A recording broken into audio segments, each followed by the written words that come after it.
Hello and welcome to my Friday weekly update. With Monday being Veterans Day, this was a short week. Speaking of Veterans Day, last Friday was Knoxville's Veterans Day Parade. It's one of the largest in the nation. This year's Grand Marshal was Bill Robinson. Mr. Robinson has the distinction of being the nation's longest held enlisted prisoner of war. I also attended a number of veterans events over the weekends honoring our area veterans. Thanks to our veterans and thanks to the organizers and participants of all these great events. I continued to visit Knox County schools this week. For those of you who don't know, with 88 schools and over 60,000 students, Knox County is one of the largest school districts in the nation. During my campaign, I made a pledge to visit every school in the county over my term, and I'm working towards that goal. This week, I spoke to the seniors at Carter High School and Hardin Valley High School, and I was principal for a day at Farragut Primary School. I spoke to the students at Maynard Elementary, as well as to the Halls Middle School and high school swim teams. And I attended Central High School's Navy Junior ROTC Parade and Review. On Wednesday, Trinity Health sponsored an opioid summit, which featured Sam Quinones, who is author of the book Dreamland, The True Tale of America's Opiate Epidemic, as the key speaker.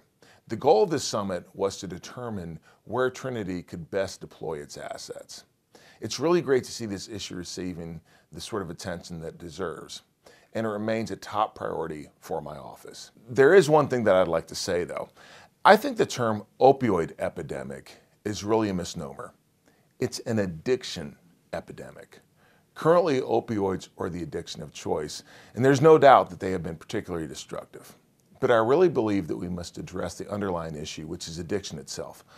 Government spends a lot of time and resources chasing the drug of the day. The problem is that so long as there is demand, in this case addiction, there's always going to be someone there, a black market, to provide a supply. We've seen this with alcohol for literally centuries. Then we had the cocaine problem throughout the 80s and into the 2000s, and crack cocaine, which was particularly devastating in black communities. Along the way, there have been many other drugs which have caused tremendous social harm at one point or another. Every time the authorities are able to constrain the supply of one drug, another one, usually something worse and even more potent, takes its place. That's why I say that government cannot solve this problem by itself. It's a demand problem, and government cannot change society, nor should it try. Only people can change a society. Government can act as an information clearinghouse and a facilitator, but it is up to us as civil society, families, communities, churches, civic and business organizations to come to grips with this problem. I had a wonderful meeting with representatives from the building trades unions. Our talk mainly focused on apprenticeship and training programs. Right now, there are a lot of good paying jobs available in construction, but there's a lack of skilled workers to fill them. Regearing our education system so that individuals can take advantage of these opportunities by learning a trade is imperative, and I'm thankful for the work that the building trade unions do in this area. I took a tour of Knox Area Rescue Ministries, CARM, which provides services to the homeless of our area. There's wonderful people over there. And America's Got Talent held auditions at the Convention Center on Thursday. Folks came from not only East Tennessee, but all across the country, even as far away as Hawaii, to participate.